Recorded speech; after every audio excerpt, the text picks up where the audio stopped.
It's a screenshot of the sky Yes. when we were born. आपसे मिलने से पहले मुझे डराया गया था। हम पास्ट लाइफ के बारे में कितना जान सकते हैं एस्ट्रोलॉजी? अगर कोई गवर्नमेंट जॉब सीख कर रहा है और उसके प्लैनेट्स उसे दे ही नहीं रहे गवर्नमेंट जॉब, तो वो गलत ही सीख कर रहा है। अच्छा, कुछ लोग प्यार की कमी बहुत फील करते हैं। तो आपके पास ये कंट्रोल है एज ह्यूमन बीइंग्स, आप जान सकते हो अपना फ्यूचर, है ना। तो अगर आप सोचोगे कि मैं सक्सेसफुल हूँगा तो आप होगे सक्सेसफुल। कभी कभी हम किसी से मिलते हैं, पहली बार ही मिल रहे हैं, वो एक इरिटेशन सी आ जाती है अपने आप। ये लोग कहते हैं ना कि भगवान कुछ देता है तो कुछ लेता भी है, या कुछ लेता है तो कुछ दे भी देता है। Can we skip death?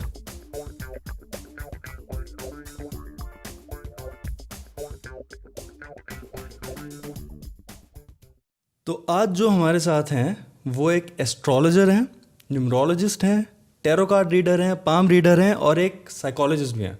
मैं कुछ मिस तो नहीं कर रहा हूँ? नहीं, ऑफ कवर्ड कर लिया ना सारा? ओके, तो please welcome Bhavya. Thank you. कैसा लग रहा है आपको स्मॉल टाउन शो में आके? Actually it's a good initiative, तो बहुत प्राउड Thank फील you. हो रहा है पहली बात तो, because you are the only one that you do that who's doing it in Dehradun. In Dehradun. तो हाँ, अच्छा लग रहा है that I am contributing to the city. Okay, तो भव्या आपने अपना करियर स्टार्ट किया था एज अ साइकोलॉजिस्ट, हाँ जी। एंड देन ये शिफ्ट कैसे आया एस्ट्रोलॉजी में? बेसिकली शिफ्ट तो नहीं आया, हाँ, okay. I am doing it parallelly. तो basically when I completed my schooling, Dehradun से ही मैंने स्कूलिंग करी। I had a gap year, ठीक है, because of certain circumstances. So वो काफ़ी डिफिकल्ट पीरियड था मेरे लिए। One thing after the other was not in my control. Okay. So when I realized it, I went into an astrologer that my mother used to consult. तो उनके पास जाके मैंने I went to test him only. उनके पास जाके मैंने पूछा, दिखाया, तो उन्होंने he could predict कि मेरा गैप ईयर चल रहा है। Okay. That was my first thing, जिससे मैं बहुत क्यूरियस हुई कि इनको कैसे पता है। फिर he could also predict about my accident which happened 1 month ago, which is why मेरा गैप ईयर हुआ। अच्छा, तो मेरे सिर पे चोट लगी थी, उन्होंने बोला था कि अपना सिर बचा के रखना। तो but that triggered my curiosity and बस द जर्नी स्टार्टेड। वाह। या मैं ना, जब मैंने पॉडकास्ट स्टार्ट किया था तो मैं सोच रहा था कोई ऐसे स्पिरिचुअल पर्सन मिल जाए, कोई मतलब ऐसा इंसान मिल जाए जो एस्ट्रोलॉजी के बारे में बात कर सके। तो आज मैं बहुत एक्साइटेड हूँ और पूरी टीम में सब लोग बहुत एक्साइटेड हैं। Yeah, क्योंकि me too. एस्ट्रोलॉजी एक बहुत ही इंटरेस्टिंग टॉपिक है और एक बहुत वास्ट टॉपिक है। जब हम एस्ट्रोलॉजी के बारे में सुनते हैं तो हमें लगता है कि सिर्फ एक जन्मपत्री या हॉरोस्कोप जैसे सन साइंस हो गए, तो इतना ही लगता है, बट इससे कहीं ज़्यादा है एस्ट्रोलॉजी, राइट? बिल्कुल। तो अगर मैं जितना मैंने सुना है मैं आपको उतना बताता हूँ कि आप मुझे बताना मैं कितना सही हूँ कितना गलत हूँ। बिल्कुल। तो बेसिकली जब किसी का जन्म होता है तो हमारे जो एंसेस्टर्स थे जिन्होंने एस्ट्रोलॉजी का ये थ्योरी स्टार्ट करी, तो वो ऑब्जर्वर बहुत अच्छे थे, वो स्काई को बहुत अच्छे से ऑब्जर्व करते थे। तो जब भी किसी का जन्म होता था, बर्थ होता था, तो वो स्काई में देखते थे कि क्या इमेजेस बन रही हैं स्टार्स की, प्लैनेट्स की।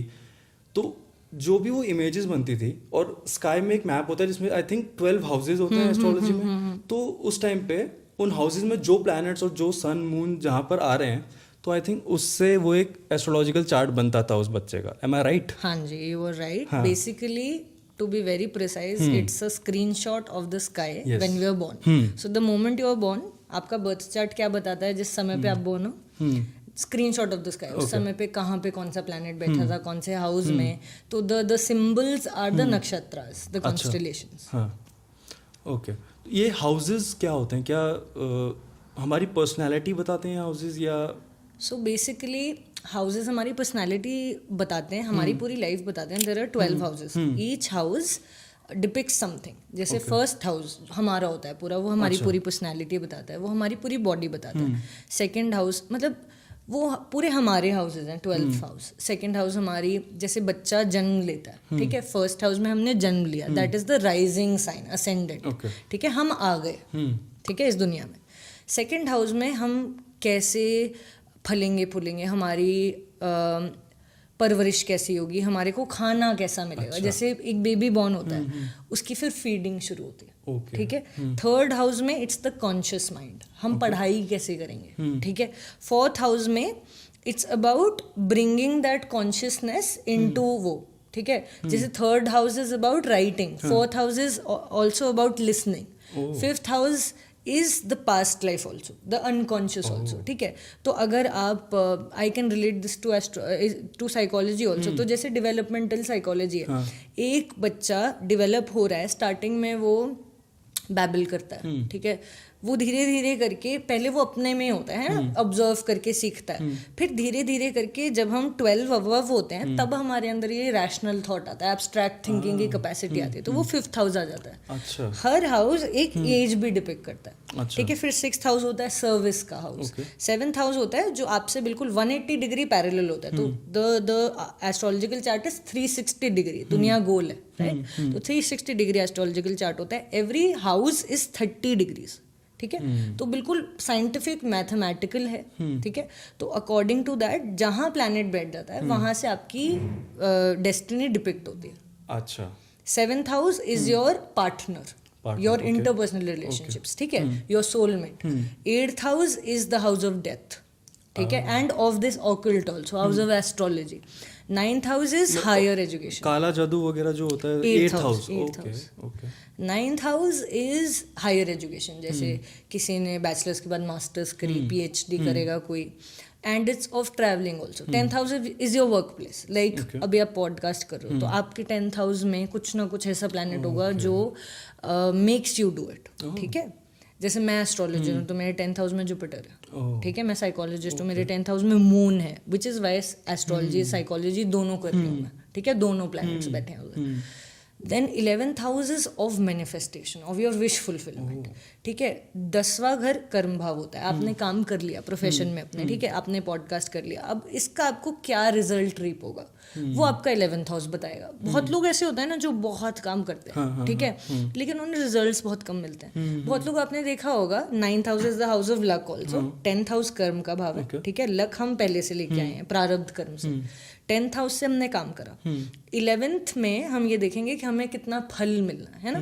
बहुत लोग होते हैं बहुत कम एफर्ट मारते हैं, उनको बहुत ज्यादा मिल जाता है। क्यों? उनका प्रारब्ध कर्म है, उनका पहले लक आ जाता है, फिर कर्म आता है। तो हम लेके क्या आए हैं पहले से, तो वो लक भी कर्मों से ही फॉर्म हो रहा है। लेकिन 11th हाउस बहुत इंपॉर्टेंट होता है इसके, कि इस इंसान के गेन्स कितने हैं, इसकी मैनिफेस्टेशन का क्या है, इसके ड्रीम्स कितने कम ट्रू होंगे। Also it's friend circle also 11th house, ठीक है। तो आपका फ्रेंड सर्कल कैसा है, आपके फ्रेंड सर्कल में बड़े लोग हैं, ठीक है, आपकी एज से बड़े हैं, छोटे हैं, कैसे हैं। बहुत लोग कहते हैं ना, जैसे बहुत पेरेंट्स आते हैं बोलते हैं ये बुरी संगति में तो नहीं पड़ जाएगा, वो भी 11th हाउस से पता चलता है। 12th house is the house of मोक्ष, ठीक है। वैसे जैसे मैंने आपको बताया, फर्स्ट हाउस से हम पैदा हुए, 12th हाउस से हमें ऊपर मोक्ष, लेकिन हम 8th हाउस में मर रहे हैं, समझ रहे हो। 8th हाउस में हमारी डेथ हो रही है, 9th हाउस में हमारी किस्मत आती है, 12th हाउस मतलब मोक्ष, मतलब खत्म, जो काल चक्र है वो खत्म। तो अगर 12th हाउस में किसी का वो प्लैनेट है जो मोक्ष कारक है उसके उसमें, तो बोलते हैं कि maybe this is the last birth of the person. Oh. और वैसे ह्यूमन लाइफ के कितने बर्थ कहे जाते हैं, ऐसा कुछ है? इस पे मेरे को बहुत ज़्यादा वो नहीं है, लेकिन अलग अलग थियोरीज हैं। तो this is a basically this is a चक्रव्यूह। इसमें मैंने कभी एक थियोरी पे बिलीव नहीं करा कि इतने ईयर्स होते हैं, क्योंकि वी डोंट नो। और कहा जाता है कि सोल अगर एक साइकिल होती है बर्थ, रीबर्थ और डेथ की, अगर वो कंप्लीट कर जाए तो मोक्ष प्राप्त होता है। हाँ बिल्कुल। तो वो 12th हाउस से डिपिक्ट होती है कि अगर आपकी अभी साइकिल कंप्लीट होने वाली है कि नहीं। 5th हाउस से आपकी पास्ट लाइफ देखी जा सकती है, ठीक है। तो बहुत बारी जैसे 5th हाउस, जो भी हाउस 180 डिग्री पे एक दूसरे का होता है, तो वो एक दूसरे के ऑपोजिट्स होते हैं। जैसे आप हो फर्स्ट हाउस, 7th हाउस आपकी लाइफ पार्टनर है, तो आप दोनों एक दूसरे को कंट्रीब्यूट भी करोगे, लेकिन एक दूसरे के ऑपोजिट भी हो, है ना। वैसी 5th हाउस पास्ट लाइफ है। जो 11th हाउस है वो ये है कि आप अर्जित क्या करना चाहते हो इस लाइफ में। 5th हाउस है आपने क्या क्या अर्जित कर लिया था पिछले हाउस में। फॉर इंस्टेंस अगर मैं आपको एक प्लैनेट से दूं, जैसे अगर किसी के घर राहु को बहुत नेगेटिव माना जाता है, लेकिन क्योंकि ये कलयुग है एंड पोस्ट कोविड, तो वैसे भी राहु का बहुत वो है, बोलबाला है, ठीक है। अगर किसी का मान लो राहु बैठा है 5th हाउस में, तो Ketu will sit in the 11th house, वो एक्सिस है उनकी, ठीक है। जहाँ पे राहु होता है उसका 180 डिग्री पे ही केतु होता है, ठीक है। तो अगर किसी का राहु 5th हाउस में बैठ गया मतलब पास्ट लाइफ में उसने राहु के काम कर लिए, मतलब उसने फेम प्राप्त कर लिया, उसने बहुत माया प्राप्त कर ली, उसने बहुत धन कमा लिया। 11th हाउस में उसका केतु बैठा है, मतलब अब उसे अपनी स्पिरिचुअल जर्नी करनी है इस लाइफ में, ठीक है। तो बहुत लोग होते हैं ना जो स्टार्टिंग में बहुत मटेरियली ओरिएंटेड होंगे, ठीक है, फिर देखते हैं मंक बन गए जाके, दिस इज वन साइन, ठीक है। और अगर उनका 12th हाउस और स्ट्रांग हुआ, मान लो वहाँ पे सैटर्न बैठ गया, मान लो वहाँ पे जुपिटर बैठ गया, तो मतलब वो स्पिरिचुअल जर्नी में ही जाएंगे, ठीक है। अब ये इसको उल्टा कर लो, अगर राहु 11th हाउस में बैठ जाए तो मतलब ये इंसान, इसकी क्रेविंग है ज़्यादा धन कमाना। जैसे बहुत लोग होते हैं ना कि मुझे लैविश लाइफ चाहिए, मुझे लग्जूरियस लाइफ चाहिए, एक होता है कि मुझे धन चाहिए, धन चाहिए, धन चाहिए। वो 11th हाउस में अगर राहु बैठ जाए जैसे फॉर इंस्टेंस, तो ये बहुत सारी नॉलेज मिल गई अभी ओवरवेलमिंग। हाँ, तो जो ये 12 हाउसेज हैं इनमें प्लैनेट्स बैठते हैं सारे। हाँ जी, तो कोई भी प्लैनेट किसी भी हाउस में आ सकता है? हाँ जी, हाँ जी, it's like a lucky draw. Okay, oh, so basically planets की मूवमेंट्स प्री डेस्टिन्ड होती हैं। हर प्लैनेट की एक ऑर्बिट होती है। जैसे mercury is the fastest moving planet, Saturn on the other hand is the slowest moving planet. जैसे Saturn की दहिया 7.5 बोली जाती है, वो किसी भी एक राशि में 2.5 साल लगाते हैं। अच्छा, ठीक है। मर्क्यूरी सबसे फास्टेस्ट है, वो 1 महीने में पूरा कर लेता है। ओके। और मून हर दिन चेंज होता है। तो जैसे आपने 12 हाउसेस के बारे में बताया, जितने प्लैनेट्स हैं, सन, मून और सारे प्लैनेट्स, तो ये भी कुछ रिप्रेजेंट करते हैं? हाँ जी। ये क्या क्या? तो basically sun is your father, okay, ठीक है। और सन आई थिंक एक मैस्कुलिन एनर्जी कहा जाता है, और मून को फीमेल एनर्जी है, ठीक है। तो sun is your father, moon is your mother, ठीक है। फिर उसके बाद जो मर्क्यूरी होता है वो बेटी है, ठीक है। बेटे को भी रिप्रेजेंट कर सकता है वो। तो मर्क्यूरी की जो नेचर है वो डुअल है। तो आप देखोगे जैसे जो ज़ोडिएक्स होते हैं, Gemini and Virgo, no offence to those, but वो उनकी डुअल कैरेक्टरिस्टिक होती है। They can use it in a positive sense also. जैसे वो कभी एक जगह पैर नहीं जमाएंगे, मतलब वो फॉर इंस्टेंस अगर एस्ट्रोलॉजी की बात करी जाए, वो बिलीव करेंगे भी और वो नहीं भी करेंगे। जब उनका समय आएगा, उनको चाहिए तो वो बिलीव करेंगे, ठीक है। मतलब डुअल कैरेक्टरिस्टिक होती है, मर्क्यूरी की डुअल कैरेक्टरिस्टिक होती है। तो इट कैन रिप्रेजेंट बोथ, मतलब boy and a girl. Then Mars is भाई, ठीक है। जुपिटर इज गुरु, टीचर, ठीक है, उनका तो नाम ही गुरु है। फिर राहु केतु जो हैं वो शैडो प्लैनेट्स हैं, ठीक है। तो इनका कोई फिजिकल अस्तित्व नहीं है, लेकिन दीज आर, राहु को north node of the moon कहते हैं और केतु को south node of the moon कहते हैं। तो ये 180 डिग्री पे होते हैं मून के, ठीक है। तो they represent our desires and कहाँ, जैसे मैंने आपको जो एग्जाम्पल दिया, that is what they represent, ठीक है। राहु फियर्स है, हमारे इल्यूजन्स है।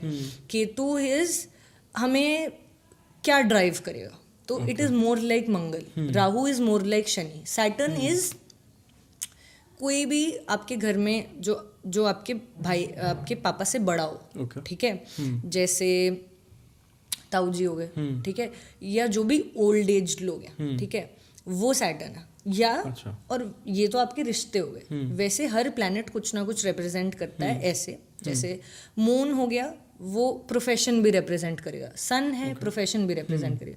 हर प्लैनेट एक प्रोफेशन भी रिप्रेजेंट करता है, एक व्यक्ति भी रिप्रेजेंट करता है, खाना तक प्लैनेट्स रिप्रेजेंट करते हैं, कलर्स भी रिप्रेजेंट करते हैं। वो तो बहुत ऑब्वियस है। हर दिन का आप देखते हो एक कलर है ना। बहुत लोग कलर्स के हिसाब से, हमारी प्रिंसिपल मैम कलर्स के हिसाब से कपड़े पहनती थी रोज, ठीक है, एंड बहुत लोगों को वो सूट भी करता है। तो हर प्लैनेट का कलर होता है, हर प्लैनेट की एक ध्वनि भी होती है। Okay, wow. और कहा जाता है कि किसी की राशि में सन वीक होता है या मून वीक होता है, तो उसका मतलब क्या होता है? तो बेसिकली इसकी 6th ग्रेड्स होते हैं। बेसिकली या तो प्लैनेट एग्जॉल्टेड होता है, वो होते हैं मोस्ट पावरफुल, मतलब उच्च का प्लैनेट है। अच्छा। तो आप अगर मैं बहुत ही सिंपली समझाऊं तो वो बहुत पावरफुल है, ठीक है। उसको हेल्प की जरूरत नहीं है, वो अपना पूरा फल देगा। फिर होता है या तो वो अपने दोस्त के घर में फ्रेंडली साइन में बैठा हो, ठीक है, आपस में इनकी शत्रुता मित्रता भी होती है, ठीक है, अब दूसरे प्लैनेट से। तो हर प्लैनेट का कोई घर होता है, ठीक है, राहु केतु को छोड़ के। तो आपस में जैसे अगर सन और मून फ्रेंड्स हैं, तो अगर सन मून के घर में बैठ गया तो वो फ्रेंड के घर में है, तो वो अच्छा खासा बैठा है। ओके। फिर आता है एनिमिकल हाउस में। अगर कोई एनिमिकल हाउस में होता है तो वो वीक होता है। एनिमिकल क्या, सॉरी? मतलब एनिमी जैसे Enemy, okay. सन और राहु, ये कट्टर दुश्मन है, ठीक है। तो अगर राहु जो है सन के हाउस में बैठ जाए तो वो एनिमिकल हाउस में है, ठीक है। तो वो वीक भी है और वो नेगेटिव भी है, ठीक है।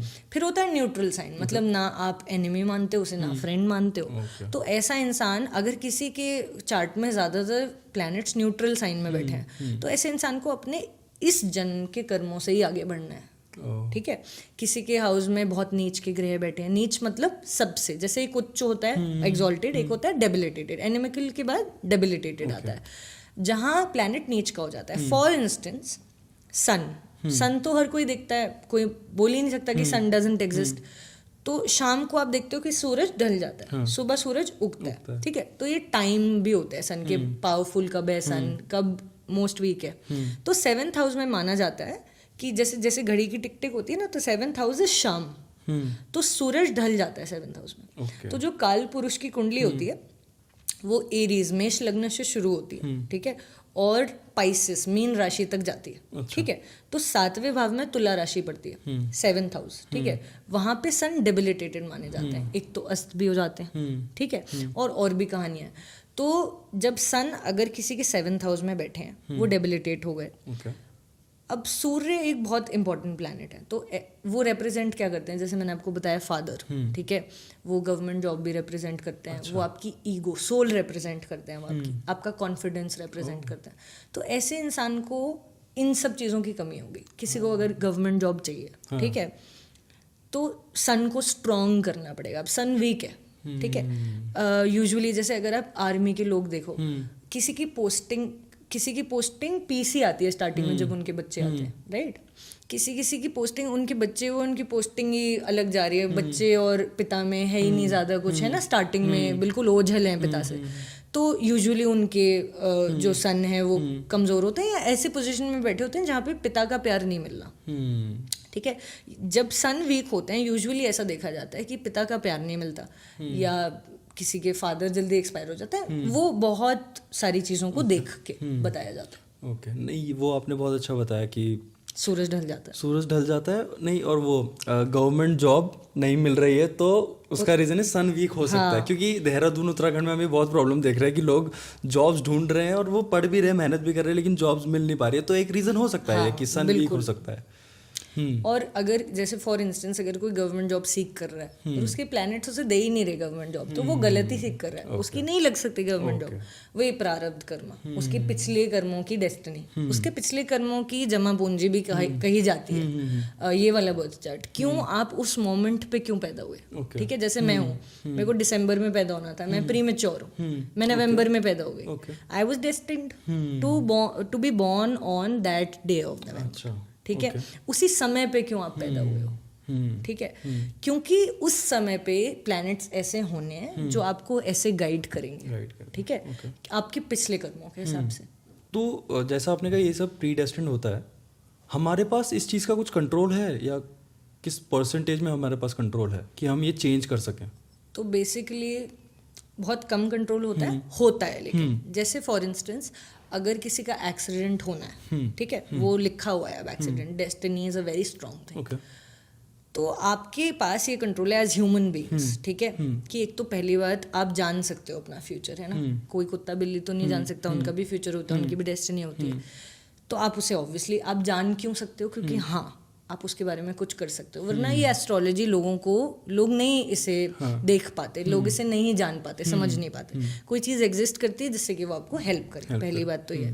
तो कंट्रोल है, लेकिन 90-10% कंट्रोल है, जो मेरा एक्सपीरियंस है, ठीक है। तो मैनिफेस्टेशंस भी होती हैं, लोग बच भी जाते हैं। फॉर इंस्टेंस अगर बारिश होनी है तो बारिश होनी है, लेकिन अगर आपको पहले पता चल जाता है कि बारिश होनी है तो आप छतरी लेके जा सकते हो, आप भीगे हुए नहीं, लेकिन आपको बारिश अफेक्ट करेगी, कम अफेक्ट करेगी, नाउ दैट यू नो कि बारिश होने वाली है ना। अगर किसी को बारिश पता ही नहीं है कि होने वाली, तो वो तो भीग जाएगा। किसी का एक्सीडेंट होना है, उसे पहले पता चल गया, तो वो ज़्यादा प्रिकॉशन ले सकता है, तो उसे चोट नहीं लगेगी। लेकिन ये थोड़ी होगा कि एक्सीडेंट ही नहीं होगा, ओके क्योंकि मैंने भी ये खुद एक्सपीरियंस किया है और मैंने कुछ स्पिरिचुअल लीडर्स को भी कहते हुए सुना है कि हम अपनी डेस्टिनी चेंज कर सकते हैं अगर हम वो सही प्रैक्टिसेस करें तो जैसे योगा मेडिटेशन और ये सब चीज़ें अगर हम रेगुलरली इनको करते हैं तो हमारे अंदर कॉन्शियसली हम काफ़ी चेंजेस करते हैं जिससे प्लानिटरी चेंजेस भी अपने आप होते हैं. हाँ जी बिल्कुल. So I have a mixed opinion on this. Okay तो आप बिल्कुल अपनी डेस्टिनी चेंज कर सकते हो बिल्कुल. जैसे फॉर इंस्टेंस अब हाथों की लकीरें ही आप ले लो तो ये रोज चेंज होती हैं. Okay. अगर आप डिसाइड कर लोगे कि आपको कोई हाथ की लकीर चेंज करनी है, ठीक है, आपने वो पकड़ ली, ठीक है, इफ़ यू ऑब्वियसली नो कि ये किस डायरेक्शन में चेंज करनी है फॉर माई फेवर, आप उसे रोज देखोगे, आप देखोगे महीने 2 महीने में उसमें चेंज आएगा क्योंकि आप उसे रोज देख रहे हो. अच्छा ठीक है. हाथों की लकीर अगर आपकी विजन से चेंज हो सकती है तो कितना बदलाव आ सकता है. ठीक है. फॉर इंस्टेंस अब जब हमने सूर्य की नीच होने की बात करी, उसी को ले लेते हैं. किसी को पता चल गया उसका सूर्य नीच का है तो कहते हैं दान दक्षिणा करो संडे को, सूर्य से रिलेटेड दान करो. ठीक है. सूर्य भगवान को जल चढ़ाओ. अब वही है ना, कर्म कर रहे हो आप. आपने जो अपना प्रारब्ध कर्म जो आप लेके आए हो उसके अगेंस्ट अब आप कर्म कर रहे हो कि ठीक है ये this is what it is. अब इसको इम्प्रूव कैसे करना है. तो अगर किसी का ऐसे प्लैनेट्स बैठे हैं कि इसको गवर्नमेंट जॉब मिल सकती है, ठीक है, एंड वीक है लेकिन बहुत काम करना पड़ेगा, तो वो काम करेगा तो उसे मिलेगी. ठीक है. एंड यस मैनिफेस्टेशंस भी होती हैं जैसे आप कह रहे हो कि लोग कहते हैं हाँ मेडिटेशन से मैनिफेस्टेशन से चीज़ें होती हैं. वही है वो विल वाली बात है. 10% जो इच्छा शक्ति होती है ना, विल, वो मैंने देखा है कि वो बहुत स्ट्रांग होती है. ठीक है. बहुत लोग नहीं मानते एस्ट्रोलॉजी में. प्लैनेट्स आई थिंक हमारी बॉडी की जो एनर्जी है वो चीज़ चेंज करती है. एनर्जी अगर हमारी इधर उधर हो रही है तो वो प्लैनेट्स की वजह से हो रही है. लेकिन मेडिटेशन से हम वो एनर्जी एक जगह इकट्ठा कर देते हैं तो आई थिंक हमारे पास थोड़ा कंट्रोल आ जाता है उन चीज़ों का. हाँ जी. लेकिन अब आप मेडिटेशन करोगे कि नहीं करोगे वो भी तो आपका प्लैनेट डिपेंड कर रहा है. और वो भी ऐसा नहीं है कि 1 महीने हमने किया तो हमारे पूरी कंट्रोल आ गया. उसके लिए आई थिंक बहुत लंबा प्रोसेस होता है. अब मतलब किसी का मेडिटेशन की जर्नी कब शुरू हो रही है ये भी तो आपके प्लैनेट से डिपेक्ट कर रहे हैं. मैंने ये देखा है जैसे मैनिफेस्टेशन में मैं बिल्कुल बिलीव करती हूँ, सारी चीज़ें होती हैं, लेकिन अगर कभी कभी आपकी वो डेस्टिनी में नहीं लिखा ना तो आप वो प्रे भी नहीं कर पाओगे. मतलब I have experienced, I have seen with my clients कि अगर उनकी किस्मत में नहीं लिखा कुछ ना कुछ होके टल जाएगा. ठीक है. कोई रीडिंग नहीं ले पाएगा, कोई प्रे नहीं कर पाएगा. बहुत बारी ऐसा होता है जैसे आप चल के गए, चलो आप तीर्थ स्थल तक भी पहुंच गए, आपने आप वो क्वेश्चन या आप वो अपनी विश वो फ्रेम ही नहीं कर पाओगे, आपको मिलनी नहीं है तो. और अगर आपको सपोर्ट मिलना है, ठीक है, तो आपकी विल डिपिक्ट भी तो आपके प्लैनेट्स ही करते हैं. मंगल जो होते हैं, मार्स जो होते हैं, वो आपकी विल होते हैं. वो जहाँ बैठे होते हैं उस हिसाब से आपकी विल होगी. इस इंसान के अंदर कितनी क्षमता है कि ये अपनी ज़ील के साथ अपनी चीज़ें अचीव कर ले. ओके. तो जैसे जो साइंस होते हैं, sun science, moon science, zodiac science, एक तो मेरे को ये पूछना था कि जैसे कुछ सन साइंस होते हैं तो वो मंथ के अकॉर्डिंग हमको मिल जाते हैं, और एक होते हैं जो हमें जन्म पत्री के अकॉर्डिंग मिलते हैं. वो कैसे होता है? सो बेसिकली सन साइन होता है और मून साइन होता है. तो there are many ways of reading a birth chart. ठीक है. तो जो मून साइन होता है वो आपकी पूरी लाइफ डिपिक्ट करता है. क्यों? जैसे मैंने आपको बताया कि मून हर दिन बदलता है. ठीक है. वो ज़्यादा से ज़्यादा 1.5 दिन एक राशि में रहेगा, एक हाउस में रहेगा. 12 हाउसेज जो हैं ज़ोडिएक्स. तो मान लो मून कहीं बैठ गया, ठीक है, तो उसको हम फर्स्ट हाउस बनाकर तब देखते हैं कि इसकी लाइफ में अब क्या होने वाला है. ठीक है. फिर दूसरा होता है एक असेंडेंट साइन होता है जिसके बारे में लोगों को पता ही नहीं होता. जैसे अभी भी आपने सन और मून साइन डिस्कस करा. एक होता है ascendant, that is the rising sign. जो मैंने आपको बताया कि हमारा फर्स्ट हाउस होता है जब हम जन्म लिए, तो वो हमारे बारे में इतना कुछ बताता है. हमारा टेम्परामेंट, हमारी पर्सनैलिटी कैसी होगी, उसके अंदर जो कॉन्स्टलेशन होते हैं, इट्स वेरी डीप. एक वो होता है. ठीक है. और दूसरा होता है सन साइन, जहाँ पे हमारा सन बैठता है. तो जो आप बोल रहे हो जो ये मंथली होता है ना, ये अकॉर्डिंग टू सन साइन होता है, because westerners follow sun sign, that is also called a zodiac. अच्छा, दैट्स द सेम थिंग. ठीक है. तो वेस्टर्न एस्ट्रोलॉजी थोड़ा अलग तरीके से कैलकुलेट करती है, वैदिक एस्ट्रोलॉजी थोड़ा अलग तरीके से कैलकुलेट करती है. तो कभी कभी जैसे अब आप ले लो 24 अक्टूबर से सर्टन टाइम तक एक स्कॉर्पियो जोडियाक होता है, ठीक है, उससे पहले लिब्रा होता है, फिर स्कॉर्पियो के बाद सेजिटेरियस होता है। तो सन ऑलमोस्ट उन दिनों के लिए, मतलब almost a month, 21 to 30 days के बीच तक सन एक राशि में ट्रैवल करता है, ठीक है, हर मंथ सन। और जैसे मून हर दिन चेंज होता है, तो सन रिप्रेजेंट करता है आपकी पर्सनैलिटी भी, जैसे मैंने बताया, it's the soul, it's your ego, it's your personality and temperament भी, ठीक है। लेकिन जो मून साइन होता है वो डिपिक्ट करता है कि आपका मन कहाँ है। मून इज द माइंड, ठीक है, तो आपका मन कहाँ है, what drives you, what drives your emotion. Moon is the radar जो डिपिक्ट करता है हमारी लाइफ भी, हमारे इमोशंस भी। सन हमारी पर्सनालिटी, टेम्परामेंट। लेकिन असेंडेंट को वैदिक एस्ट्रोलॉजी में जो फर्स्ट हाउस होता है ज़्यादा महत्व दिया गया है। अगर मैं किसी का असेंडेंट देखूंगी तो मुझे उसके बारे में 10 चीज़ें पता चलेंगी। अगर मैं उसका जोडियाक देखूंगी तो वो जनरल है, ठीक है। तो these are certain traits that all people share, ठीक है। ऑब्वियसली असेंडेंट वाले भी सब लोगों के अंदर होगा, लेकिन असेंडेंट के अंदर there is a constellation also. So each house is of 30 degrees. There are 12 houses. ठीक है। अब now डीप बात यह जाती है कि यहाँ पे 27 कॉन्स्टलेशंस भी हैं जो नक्षत्र बोले जाते हैं, जैसे सिंबल्स की बात करी जाती है।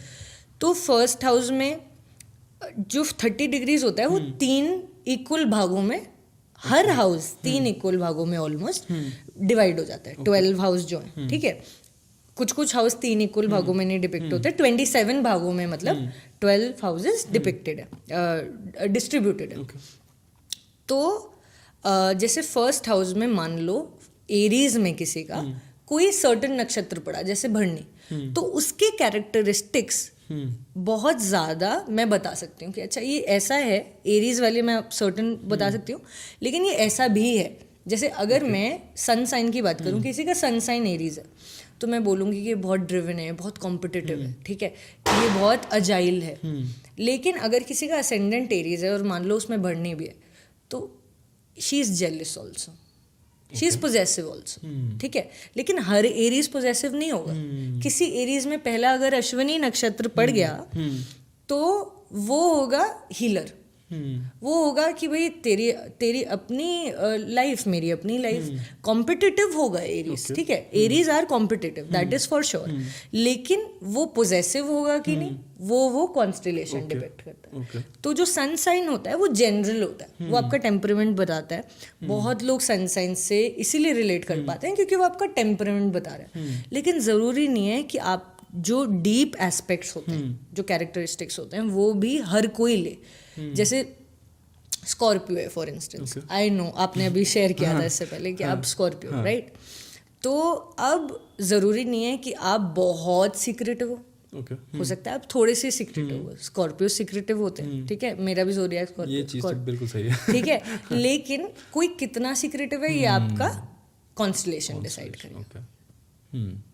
जैसा अभी आपने कहा कि एरीज बहुत ड्रिवन होते हैं, या अगर कोई भी हम सनसाइन ले लें, उनकी क्वालिटीज़ होती हैं, तो कभी कभी वो चीज़ें रुक जाती हैं, या वो उनकी क्वालिटीज़ वो सनसाइन बता रहा है पर वो वैसे नहीं होते हैं, तो क्या वो एक प्लैनेटरी कुछ उसकी वजह से होता है? बिल्कुल, you have got it right. So basically यहाँ पे एक बहुत ही अलग पिक्चर भी चल रही है।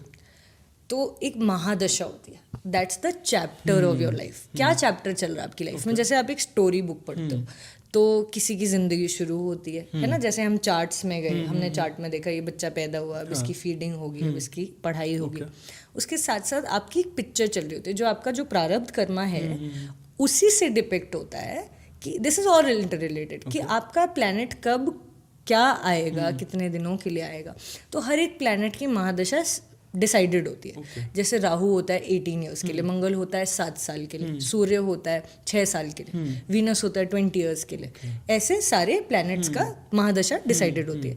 अब हर प्लैनेट के अंदर एक सब पीरियड सब पीरियड चल रहा होता है। तो जैसे किसी का राहु चल रहा है, स्टार्टिंग में राहु चलेगा, फिर राहु में जुपिटर चलेगा, फिर राहु में सैटर्न चलेगा। तो हर प्लैनेट गवर्न करता है, लेकिन जो चैप्टर चल रहा है दैट इज द किंग, ठीक है। तो उसी ही इज द ड्राइवर मान लो आप, ठीक है, और उसके साथ जो चल रहा है वो कंडक्टर है। तो ड्राइवर की ही चलेगी, तो ड्राइवर के कैरेक्टरिस्टिक्स आपके अंदर आ जाएंगे। फॉर इंस्टेंस किसी का सन चल रहा है, ठीक है, इट इज़ वेल प्लेस्ड, हाँ, तो ये इंसान बहुत ही ईमानदार होगा, गुस्सैल भी होगा, ठीक है, ये बहुत ड्रिवन होगा, ठीक है। और अगर इसके ऐसी एज में जैसे जब जॉब लगती है तब सन चल रहा है तो उसको गवर्नमेंट जॉब मिल जाएगी। अब मानो किसी को गवर्नमेंट जॉब चाहिए, लेकिन कौन चल रहा है? राहु एंड सन बिल्कुल कट्टर दुश्मन है, तो राहु पूरी कोशिश करेगा कि इसे गवर्नमेंट जॉब ना मिले, ठीक है। तो और चीज़ें देखनी पड़ेगी कि क्या है, क्या प्लैनेट्स देख रहे हैं, इसे मिलनी है कि नहीं। लेकिन आपकी लाइफ का चैप्टर, आपकी मनोदशा, वो प्लैनेट भी डिसाइड करता है। क्यों? जैसे मून आपकी मनोदशा डिसाइड करता है, मन आपका कहाँ है, कैसा है। मून जिस कॉन्स्टिलेशन में बैठा होता है, जिस नक्षत्र में बैठा होता है, उसका जो रूलर होता है, उस प्लैनेट से पहले आपकी चैप्टर शुरू हो जाता है। जहाँ आपका मून जाके बैठा, वहाँ से आपकी लाइफ डिसाइड हो गई। वाह, कितनी सारी चीजें हैं। बिल्कुल, ये पॉडकास्ट मुझे खुद देखना पड़ेगा सब कुछ समझने के लिए पहले तो। ओके, तो अभी आपने महादशा का, तो एक तो दशा वर्ड है और एक और वर्ड है दोष, ये मैं बहुत सुनता हूँ। तो ये दशा दोष एक सेम होते हैं या अलग अलग? नहीं, these are very different। तो दशा इज अ चैप्टर, ठीक है। दोष होता है, दोष भी होते हैं, योग भी होते हैं। तो दोष इज अ नेगेटिव वर्ड। अच्छा। तो जब कोई प्लैनेट्स ऐसे बैठे हों जो आपको बहुत नेगेटिव इफेक्ट दे रहे हों, जैसे काल सर्प दोष होता है, जिसके बारे में लोग बहुत ही फियरफुल होते हैं। मैंने देखा है कि मोर देन 50% पीपल हैव काल सर्प दोष इन देयर बर्थ चार्ट, ठीक है। तो अब यही है कि ये जो चक्रव्यूह है बर्थ और डेथ का, ये कब तक चला आ रहा है, कब से चला आ रहा है ना। There are different theories. तो पहले तो बहुत सांप होते थे, तो किसी ने सांप मारे हैं, किसी ने सांपों के साथ कुछ बुरा करा है, तो कहते हैं कि उससे रिलेटेड आपको कालसर्प दोष हो जाते हैं। वही जो 12 हाउसेज हैं उसके हिसाब से जो जैसे जैसे बैठता है। और मान लो ये तो कालसर्प दोष हो गया, this is formed by Rahu and Ketu, ठीक है। तो जैसे कुछ लोग होते हैं जिनके सपनों में नाइटमेयर्स आते हैं सांपों के। कोई लोग सांप देख भी नहीं पाते हैं, किसी किसी को ऊंचाई से डर लगता है, किसी को पानी से डर लगता है। वो भी कालसर्प दोष आपकी कुंडली में जैसा बैठा है, उससे एक एस्ट्रोलॉजर आपको बता देगा कि आपको पानी से डर लगता है, आपको ऊंचाई से डर लगता है। हम लोगों को पता चल जाएगा उस कालसर्प दोष से, बिकॉज आपको जो डर लगता है वो, चलो हो सकता है वो इन दिस मंडेन वर्ल्ड आपका एक्सपीरियंस ऐसा रहा कि कोई डूब गया, ठीक है, इसलिए आपको डर लगता है, ठीक है। तो देयर कैन बी अ कालसर्प दोष इन दिस केस और नॉट, ठीक है। बट मान लो किसी किसी को, और जैसे 18 ईयर्स के बाद अपने आप ही डर लगने लग गया पानी से, बहुत लोग होते हैं 18 ईयर्स तक नहीं लगता, 18 ईयर्स के बाद लगने लग जाता है, क्योंकि मेनली जो कालसर्प दोष हिट करता है ना वो 18 ईयर्स के बाद करता है, ठीक है। तो वो कालसर्प दोष इफेक्ट कर रहा होता है, उसका क्या आप रीजन निकालोगे, मतलब it's a result of the दोष। जैसे और प्लैनेट्स होते हैं, कोई प्लैनेट अफ्लिक्टेड बैठा है, मतलब नेगेटिव साइन में नेगेटिविटी दे रहा है, तो वो भी दोष बना देता है, ठीक है। जैसे दो प्लैनेट, अब राहु और सन ही जब हम बात कर रहे हैं, इन्हीं दोनों की बात कर लेते हैं। अब मान लो ये दोनों एक साथ बैठ गए, तो दोष बन गया, पितृदोष बना देता है ये। तो ये आपके एंसेस्टर्स आपसे सेटिस्फाइड नहीं है, ठीक है, उस वजह से आपकी रुकावटें आती है लाइफ में, सक्सेस आपको देर से मिलती है। जैसे कोई इंसान होता है उनका 99% ही आता है, 100% नहीं कर पाते, वो कितनी कोशिश करेंगे, कितनी कोशिश करेंगे, 99 पे वो अटक जाते हैं। ऐसा नहीं है कि उन्हें सक्सेस नहीं मिलती।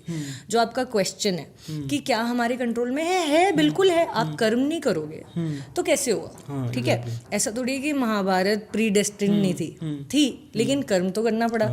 वो कृष्ण जी को, अर्जुन को समझाना पड़ा कि ऐसे ऐसे काम करो, तो कर्म तो आपको करना पड़ेगा, वरना बिना कर्म करे कुछ नहीं है। बट जो डेस्टिनी है वो है। तो मैं अभी प्लैनेट्स के बैड बॉय के बारे में बात करना चाहता हूँ, जो कि है शनि। शनि की रेपुटेशन बहुत ज़्यादा ख़राब है। लोग बहुत बुरा भला बोलते हैं कि शनि आ गया तो ये हो जाता है, वो हो जाता है। बट मैंने एक चीज़ सुनी है शनि के बारे में कि लोग इसको एक गलत तरीके से लेते हैं, क्योंकि जब शनि आता है तो लोगों को लगता है कि बुरा होगा, बट मैंने सुना है कि वो एक चैलेंजेस लाते हैं लाइफ में। अगर हम कुछ लाइफ में नया स्टार्ट कर रहे हैं तो वो चैलेंजेस ब्रिंग करते हैं, वो हमें देखते हैं कि ये चैलेंजेस पूरे कर पाएंगे या नहीं कर पाएंगे, ये इस चीज़ के लिए बने हुए हैं या नहीं बने। तो ऐसा कुछ है? हाँ जी, बिल्कुल।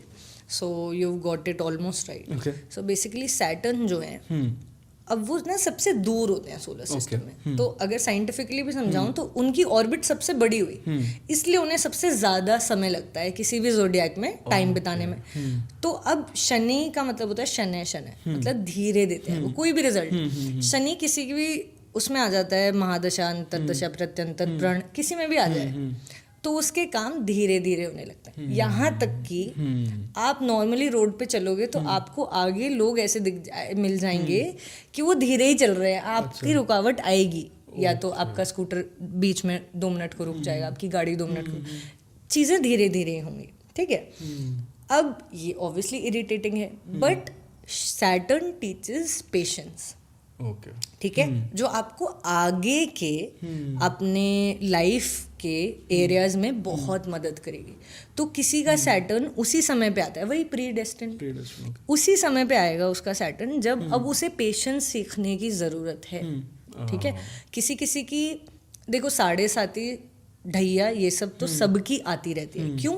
क्योंकि 7.5 now I can explain to you 7.5 क्या होती है। तो 7.5 साल के लिए शनि आपके 12th, 1st और 2nd हाउस में होता है, ठीक है। तो ये जो होते हैं ना, ये बहुत इंपॉर्टेंट हाउसेज होते हैं। वैसे no house is not important, but 12th, 1st और 2nd हाउस में जब शनि आते हैं आपके, तो वो 7.5 कहा जाता है, क्योंकि एक हाउस में शनि 2.5 साल लगा रहा है, उसको कह दिया ढैया।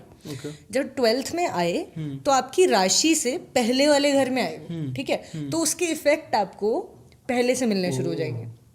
फिर वो आपकी राशि पे आए, फिर वो आपकी अगली राशि पे गए, तो ऐसे ही करके वो 7.5 साल बन गए। लेकिन लोग क्या करते हैं, मैंने ये देखा है, यूजुअली ह्यूमन नेचर है क्रिटिसिज्म ये सब, तो लोग उसका नेगेटिव एस्पेक्ट देखते हैं कि कैसे डिलेज हुई, कैसे स्ट्रगल्स हुए, कैसे मेरे टेस्ट्स हुए, लेकिन क्या आपको कुछ मिला नहीं।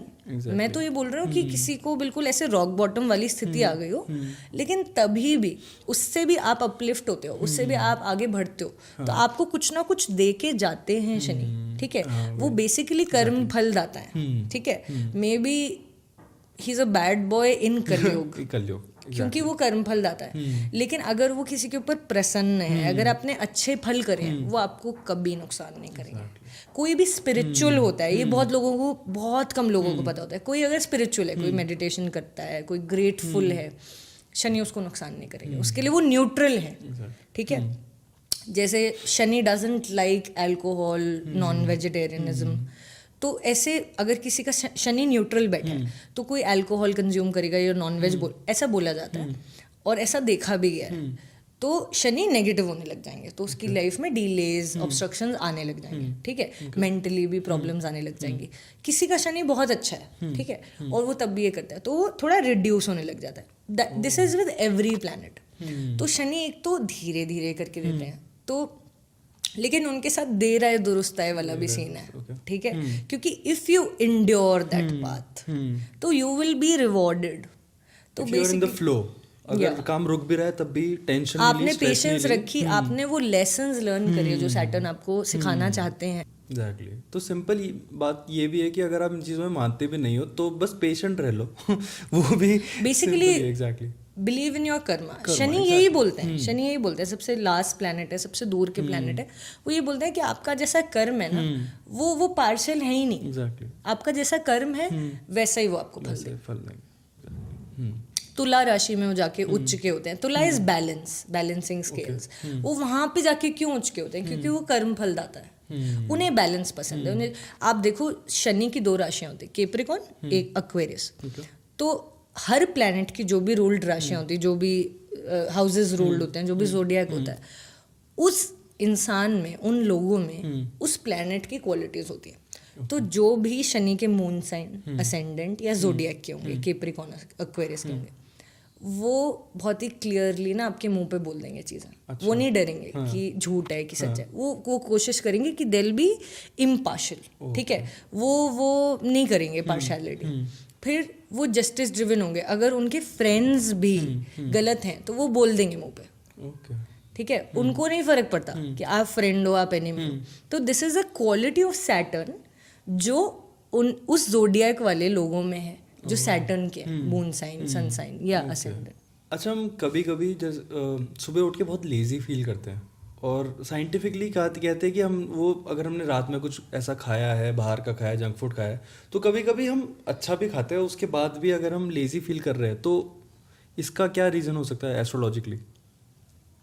एस्ट्रोलॉजिकली हो सकता है आपका प्लैनेट कोई ऐसा हो सकता है, सैटर्न ही चल रहा हो जो आपको लेजीनेस देता है, राहु चल रहा हो। कभी कभी होता है ना, कुछ करने का मन नहीं करता, हमें करना भी है काम, बट वो अंदर से आता नहीं है। हाँ जी, वो आपका प्लैनेट ही चल रहा होता है। जैसे for instance it can be any planet. हो सकता है आपको सैटर्न बहुत एजिलिटी दे रहे हो, कहीं वो ऐसा बैठे हो कि आप बहुत ही ओरिएंटेड हो कि भाई मेरे को तो कर्म कर करके आगे बढ़ना है, ठीक है। हो सकता है किसी के मंगल वीक हैं, लाइक जैसे मैंने आपको बोला कि वो विल होते हैं, वो आपकी करने की क्षमता होती है, इच्छा शक्ति होती है। तो हो सकता है किसी का मंगल अस्त हो, किसी का मंगल वीक हो, किसी का मंगल नीच का हो, तो और वही चल रहा हो, ठीक है, और उसके साथ कोई शत्रु ग्रह चल रहा हो, तो आपकी जो विल पावर है वो डाउन हो गई। और लेकिन कुल मिला करके इस मुद्दे पर, मतलब इस कंक्लूजन पे मैं इस पे आती हूँ हमेशा, चाहे कोई प्लैनेट नेगेटिव आपकी लाइफ में आए, चाहे कोई रुकावटें आई हैं, ठीक है, बहुत बहुत संघर्ष हो गया किसी का, बहुत ऑब्स्ट्रक्शंस देख लिए, लेकिन जब मैं लास्ट पॉइंट पे उसका डॉट्स कनेक्ट करती हूँ ना उस जर्नी के बाद, तो मैं देखती हूँ कि ये नेसेसरी था। तो it all really happens for good, ठीक है। किसी का राहु भी चल रहा है, किसी का सैटर्न भी चल रहा है, तो इस इंसान को आप मान लो कि भगवान जी को भी पता है कि इस इंसान को ऐसे ही समझाया जाएगा। किसी किसी के अर्ली इन लाइफ सारे नेगेटिव प्लैनेट्स निकल जाते हैं, वो स्टार्टिंग में इतने मैच्योर हो जाते हैं, इतने विजडमस हो जाते हैं कि लाइफ में आगे वो लोगों को गाइड करते हैं, ठीक है। किसी किसी के आगे जाके आते हैं, ठीक है। कितने लोगों के बिजनेस जो होते हैं बहुत चलते हैं, फिर मिड लाइफ क्राइसिस आ जाती है, मतलब मिड में जाके वो ठप हो जाते हैं बिजनेस। तो वही द प्लैनेट्स, किसी किसी का बीच में आता है प्लैनेट, किसी का स्टार्टिंग में आ जाता है, किसी किसी का बहुत ज़्यादा नेगेटिव प्लैनेट आता ही नहीं, उनके बहुत अच्छे कर्म होते हैं। ऐसा नहीं है कि नेगेटिव प्लैनेट आएगा ही नहीं, लेकिन किसी की महादशा नहीं आती, किसी किसी की राहु की महादशा ही नहीं आती। किसी का ऐसा नहीं रहता ना कि पॉजिटिव ही आता रहता है। हाँ नहीं, सभी का मिक्स्ड होता है, रिवॉल्व करते रहता है। लॉ ऑफ अट्रैक्शन को हम कैसे फिट करते हैं एस्ट्रोलॉजी में? एस्ट्रोलॉजी में लॉ ऑफ अट्रैक्शन को एक्चुअली लाइफ में फिट कर सकते हैं, लॉ ऑफ अट्रैक्शन को। So basically what ever you seek you can get, you can manifest. So basically जैसे लॉ ऑफ ग्रेविटी होता है, जैसे प्लैनेट्स होते हैं, अगर आप नहीं भी मानते, लॉ ऑफ अट्रैक्शन वो विल है जो हम हाँ जी, वही इच्छा शक्ति है। तो वही इच्छा शक्ति है। वो जैसे प्लैनेट्स हैं, ठीक है, सोलर सिस्टम है। अब कोई एस्ट्रोलॉजी में बिलीव करे या ना करे, एस्ट्रोलॉजी इज ऑलवेज वर्किंग। कोई डेस्टिनी में बिलीव करे या ना करे, डेस्टिनी इज ऑलवेज वर्किंग, ठीक है। फॉर सिमिलरली ग्रेविटी तो है ही ना, वैसे लॉ ऑफ अट्रैक्शन एग्जिस्ट, आप उसमें बिलीव करो या ना करो, ठीक है। तो बेसिकली लॉ ऑफ अट्रैक्शन के हिसाब से आपकी लाइफ में जो कुछ भी होता है वो आपने अट्रैक्ट कराता है। इसको आप कर्म के साथ भी जोड़ के देख सकते हो, ठीक है। तो law of attraction is the first Karma. तो बेसिकली अगर आप भगवत गीता से रिलेट करो इसे, तो उसमें भी लिखा है कि आपके विचारों में बहुत शक्ति होती है, जो इच्छा शक्ति होती है, विल पावर होती है। कहाँ से आती है? थॉट से आती है। आपके दिमाग में थॉट आया, इच्छा कहाँ से आती है? थॉट से तो बनती है वो इच्छा। वो एक वाइब्रेशन हम क्रिएट वो थॉट को आप वो फायर देते हो कि नहीं आगे बढ़ने के लिए। तो basically your thoughts become things according to the law of attraction. तो अगर आप सोचोगे कि मैं सक्सेसफुल होऊंगा, तो आप होगे सक्सेसफुल, ठीक है। बहुत लोग आपको क्रिटिसाइज करने के लिए भी हैं भी, ठीक है, लेकिन आपका वो थॉट है और आप उसके ऊपर बिलीफ रखते हो, आप उसके ऊपर फेथ रखते हो। तो basically law of attraction is also about faith. अगर आप किसी चीज़ के ऊपर विश्वास करते हो तो वो होगा, वो मैनिफेस्ट होगा आपकी लाइफ में, और ये मैंने देखा है। अच्छा, कुछ लोग प्यार की कमी बहुत फील करते हैं, मतलब प्यार होता है लाइफ में, वो रोमांटिक वाले प्यार की कमी बहुत फील करते हैं लोग, और उनको समझ नहीं आता है कि क्या हो रहा है, क्योंकि किसी के साथ भी अगर कुछ एक चल रहा है, कुछ भी उनका वो बात नहीं बन पा रही है, कुछ ना कुछ प्रॉब्लम्स बार बार आई जा रही हैं, यहाँ तक हो जाता है, लेकिन यहाँ तक पहुँचते पहुँचते फिर वो रुक जाता है। इसमें astrologically so there is a journey, तो जो भी हमें मिलता है इस लाइफ में वो भी प्री डिस्टिंड है अगेन। जैसे आपका मेरा मिलना भी प्री डिस्टिंड लिखा था, हर चीज़ लिखी हुई है, ऐसे कहते हैं। तो जैसे हमारे माता पिता भी हैं, ठीक है, हमने तो चूज़ नहीं करे थे, ठीक है, हमारे सिबलिंग्स हमने चूज़ नहीं करते, हमें लगता है कि हम अपने फ्रेंड्स, अपने रिलेशनशिप पार्टनर्स चूज़ करते हैं, लेकिन हम उन्हें चूज़ नहीं करते हैं। हम basically they are people in our journey.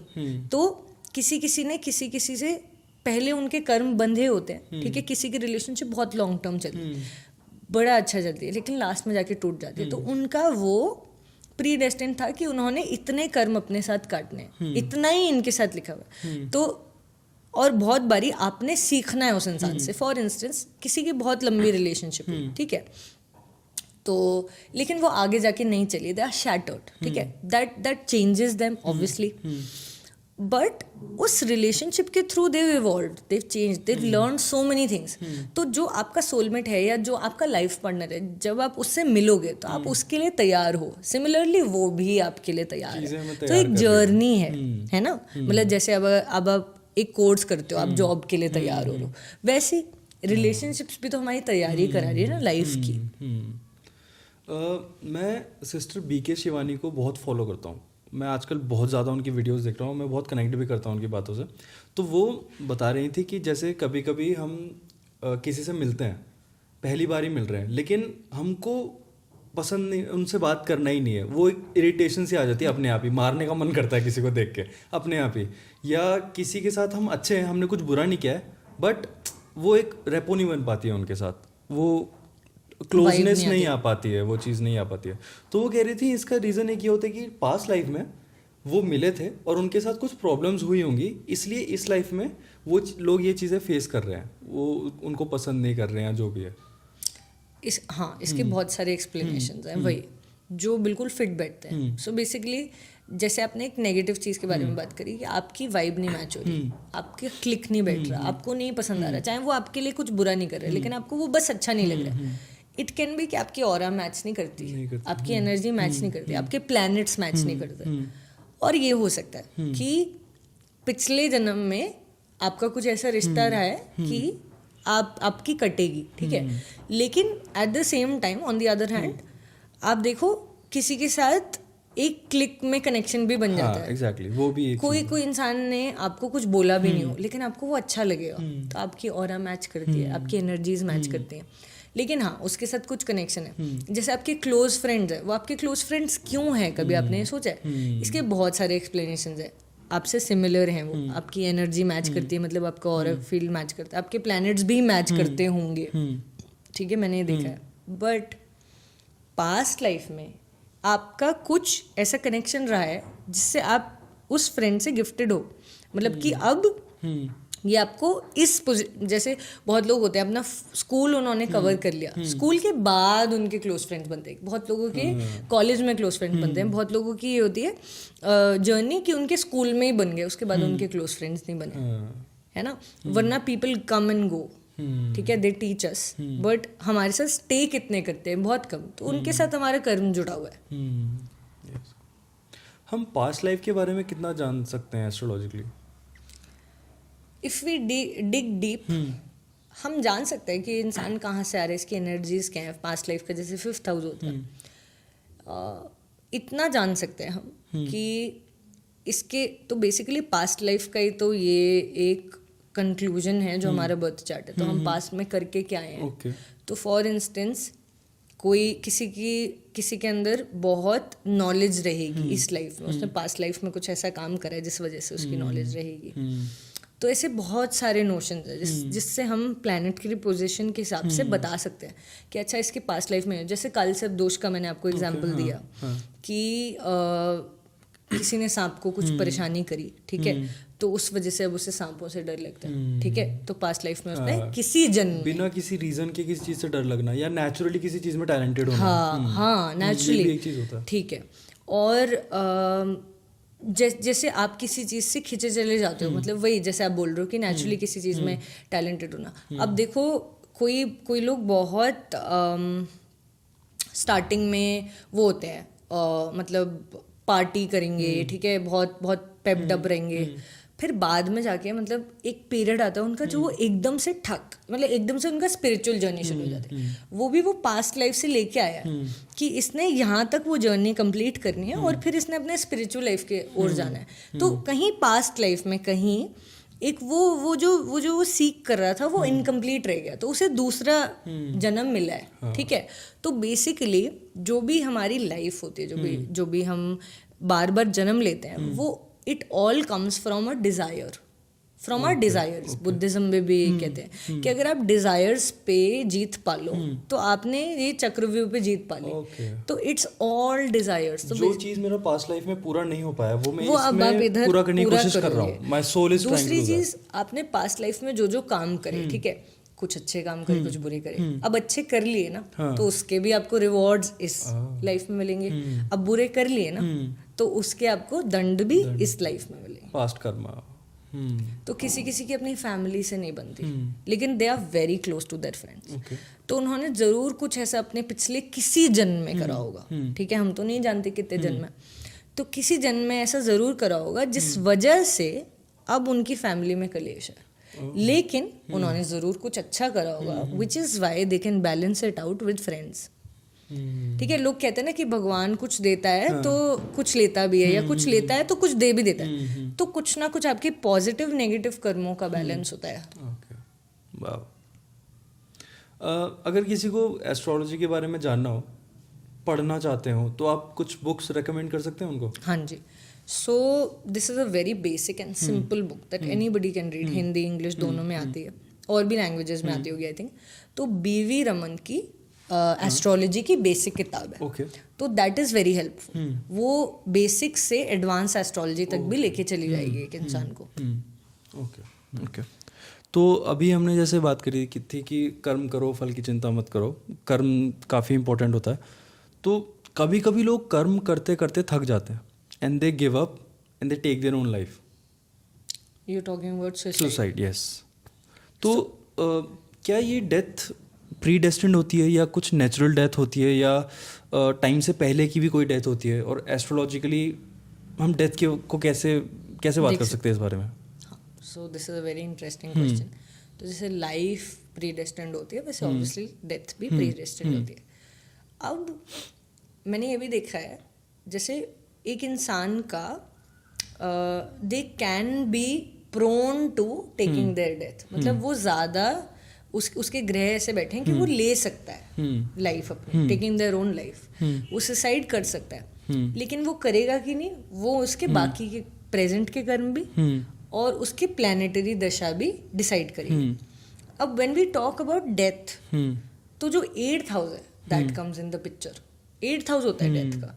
बिना 8th हाउस के एक्टिवेशन के डेथ नहीं होती, चाहे वो सुसाइड से हो, चाहे वो नेचुरल डेथ हो, चाहे वो कैसे भी हो, ठीक है।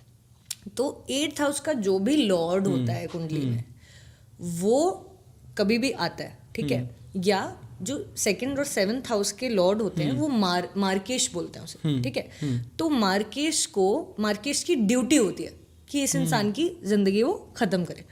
तो जब वो आता है तो डेथ अकर्स, ठीक है। जरूरी नहीं है, लेकिन अब जो व्यूअर्स हैं वो ये सोच रहे होंगे कि अरे मेरे 2nd या 7th हाउस का जो लॉर्ड है उसकी जो महादशा चल रही है, नहीं, जरूरी नहीं है। उसकी भी मार्केश की भी प्लेसमेंट पे डिपेंड करेगा, ठीक है।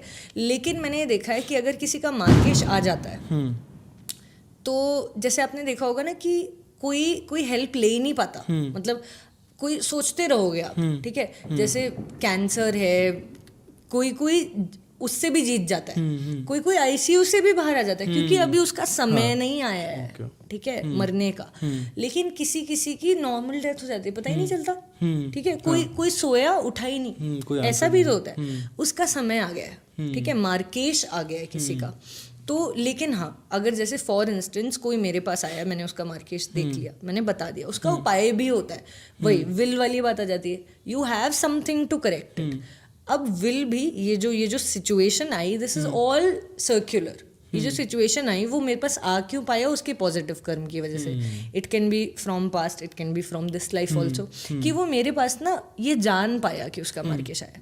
अब मैंने उसे उपाय तो बता दिया, अब वो उसके ऊपर है कि वो कर पाएगा कि नहीं। तो लेकिन अगर किसी का मार्केश शुरू हो जाता है, ठीक है, और वो बहुत स्ट्रॉन्ग है, तो देखा जाता है कि अब उसकी डेथ होनी है। लेकिन there are loopholes also. जैसे अगर मार्केश आया किसी का 15 साल के लिए आया, किसी ने मान लो उपाय कर लिया, या वो बच गया किसी वजह से, तो वो इतनी जिंदगी जिएगा, उसकी ऐसी जिंदगी होगी और फिर अब जाके वो ऐसे मरेगा इस समय पे। तो ऐसे लूप होल्स होते हैं एस्ट्रोलॉजी में। लेकिन 8000 इज इन्वॉल्व एंड द मार्केश इज इन्वॉल्व। एंड यूजुअली क्या होता है, जो मार्केश है वो सिर्फ डेथ के लिए नहीं होता, वो मार्केश किसी वजह से है, वो सच्ची में आपको मतलब चीज़ें आपके कर्म मारने के लिए या आपके एफर्ट्स मारने के लिए आया है। ठीक है, तो जब मार्केश चल रहा होता है तो इंसान की ज़िंदगी बहुत टाइट चल रही होती है, वो बहुत हाथ पैर मारेगी लेकिन कुछ होगा ही नहीं, मतलब स्टक रहती है लाइफ। ठीक है, तो बेसिकली ऐसा लगता है जैसे कर्म ही करे जा रहे हैं, कोई फल ही नहीं है। ठीक है, या बिल्कुल नेक्स्ट टू हेल हो जाती है बहुत लोगों की लाइफ। तो दैट इज ऑल्सो देयर। ऐसा नहीं है कि मार्केश आएगा तो अगर महादशा में आ जाए, मोस्टली देखा जाता है, और उसकी पोजीशन भी स्ट्रांग है, मतलब वो देगा ही, एसोसिएशन बन रही है उसकी 8th हाउस से, तो दैट कैन बी डेथ। लेकिन अगर 8th हाउस एक्टिवेट नहीं हो रहा, मान लो मार्केश आ रहा है लेकिन वो 8th हाउस को नहीं दिख रहा है या वो 8th हाउस में नहीं है, एसोसिएशन नहीं हो रही, तो नहीं होगी अभी डेथ। 8th हाउस is very important, that is the house of death and rebirth also. Can we skip death? क्योंकि हमने विल की बात करी थी और काफ़ी लोगों की स्टोरीज भी है कि वो बताते हैं कि वो सोल वर्ल्ड में जाके वापस आए हैं। तो क्या वो विल की वजह से होता है कि उन्होंने डेथ स्किप करी है? या स्किप तो कोई डेथ को नहीं कर सकता, डेथ तो आनी है, जैसे जन्म होना है वैसे डेथ भी होनी है। बट हाँ, वही लूप होल की जो हम बात करते हैं, ऐसा होता है, आफ्टर लाइफ एक्सपीरियंसेस होते हैं जहाँ लोग वापस आ जाते हैं। जैसे मैंने आपको ICU एग्जाम्पल दिया कि इंसान वापस आ गया, तो वही लूप होल है। उसके कुछ पॉजिटिव कर्मों का कुछ रेजोल्यूशन है, इतना है कि अभी वो जी सकते हैं।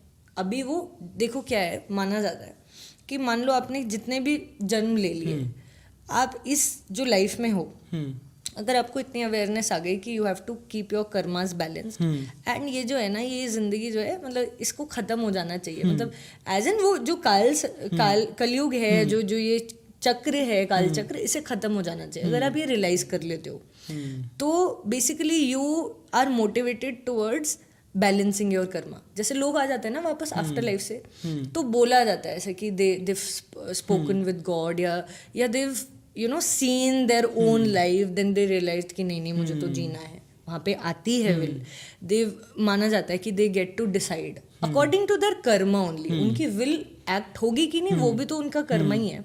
अगर उनके पास इतना पॉजिटिव कर्मा है कि दे कैन स्टिल मैंने इतने रिलेटिव्स के साथ देखा है, या मैंने अपने फ्रेंड्स के रिलेटिव्स के साथ देखा है कि बहुत ही एक क्लोज थे, तो ही डाइड। ठीक है, मतलब actually he was in the ICU and he tells कि he died and he was talking with God. तो बोला गया, मतलब आई डोंट नो, क्योंकि मेरे को ऐसा एक्सपीरियंस नहीं हुआ, मैंने देखे हैं बहुत ऐसे सुने एक्सपीरियंसेस। तो उनको बोला गया कि आप देख लो, अभी इतने कर्म आपके बचे हैं, आप काट लो, ये आपके पास चॉइस है, वरना फिर दोबारा LKG से शुरू करना पड़ेगा अलग दूसरी लाइफ में। तो he came back and he tells also. बहुत लोगों को याद नहीं रहता होगा, राइट? इनको याद भी रहा, तो that is also his Karma. ये तो माइंड ब्लोइंग सी चीज़ थी कुछ। Nice, okay. तो अगर कोई एक इंसान है, अगर मैं आपसे बोलूँ कि मुझे अपना बर्थ डेट नहीं पता, टाइम नहीं पता, मुझे कुछ नहीं पता, तो मेरी डेस्टिनी, अगर मैं आपसे पूछूं कि आप कैसे पता लगा पाओगे कि मेरे फ्यूचर में क्या होने वाला है या मेरी पर्सनैलिटी कैसी है, तो वो कैसे पता लगाया जा सकता है? तो basically your future can be known by your palm also. Okay, है ना, पामिस्ट्री होती है। आपको नहीं पता अपना नाम भी यहीं पे तो आके रखोगे आप, तो आपको अपना डेट ऑफ बर्थ नहीं पता, आपको अपना टाइम नहीं पता, तो आप अपना पामिस्ट्री कर सकते हो, आपकी हाथ की रेखाएं बता देंगी। किसी को अपना टाइम नहीं पता, डेट ऑफ बर्थ पता है, तो tarot works, numerology works, there is a thing called Lo Shu grid, तो वो चाइनीज एस्ट्रोलॉजी होता है। किसी को अपना टाइम नहीं पता, बस डेट ऑफ बर्थ एक्यूरेट पता है, ठीक है, ईयर भी पता है, तो उससे न्यूमरोलॉजी से ही हम एक चार्ट बना देते हैं। ठीक है, तो वो ये तक बता देता है बहुत बारी कि आप किस डायरेक्शन में रहोगे अपनी पूरी लाइफ। तो that is used for vastu also actually. ठीक है, फिर टैरो आपकी एनर्जीज पे भी वर्क करता है। ठीक है, तो अगर आपके पास डेट ऑफ बर्थ भी नहीं है तो टैरो और palmistry can be used. I think इसके ऊपर हमको एक अलग पॉडकास्ट करना चाहिए, क्योंकि ये बहुत वास्ट टॉपिक्स हैं, लाइक एस्ट्रोलॉजी। बिल्कुल बिल्कुल, आई एग्री। ग्रेट। तो आपसे मिलने से पहले मुझे डराया गया था कि देखो मिलने जा रहे हो तो अपने उस पर मिलने जाना, क्योंकि आप वो कह रहे थे कि आप एनर्जी फील करते हो लोगों की, ऑरा फील कर लेते हो, तो ये कैसे होता है? सो बेसिकली वही we are all in a auric field, ठीक है. तो basically the way you behave also, या द वे यू आर, जैसे अगर कहीं पे नेगेटिव एनर्जी है, इट्स नॉट अबाउट यू. जैसे अगर मैं यहाँ पे बैठी हूँ इस रूम में जहाँ पे हम शूट कर रहे हैं, तो अगर यहाँ पे नेगेटिव एनर्जी है तो आई स्टार्ट यॉर्निंग. मेरे साथ ये होता है. आपने यौन तो नहीं किया ना अभी? नहीं किया ना? आई डिड बर्प तो. अब ये इसका क्या होगा? बट या मतलब it was just joke. But बहुत लोगों के सिर में दर्द होता होगा जो सेंसिटिव टू एनर्जी होते हैं. जैसे अगर कोई एस्ट्रोलॉजिस्ट है, कोई साइकिक है, कोई टैरो में है, तो they are usually sensitive to energies. मतलब बेसिकली उनका इंट्यूशन स्ट्रांग है ना. तो वी आर इंट्यूटिव पीपल, तो we can read your aura also sometimes. ठीक है. Some people see your aura. If I meditate I can see your aura. ठीक है. अभी right now I am not concentrating, तो मुझे इतनी नहीं दिख रही, बट एनर्जी फील हो जाती है. प्लेस की एनर्जी फील हो जाती है. अब अगर किसी ने क्लीनिंग करी है प्लेस की, तो मुझे वो भी एनर्जी फील हो जाएगी कि अच्छा ये एनर्जी अच्छी है, बुरी एनर्जी अच्छी है. Okay that's okay. तो मैंने आपसे एक सेशन लिया था रेकी का एंड रीडिंग का.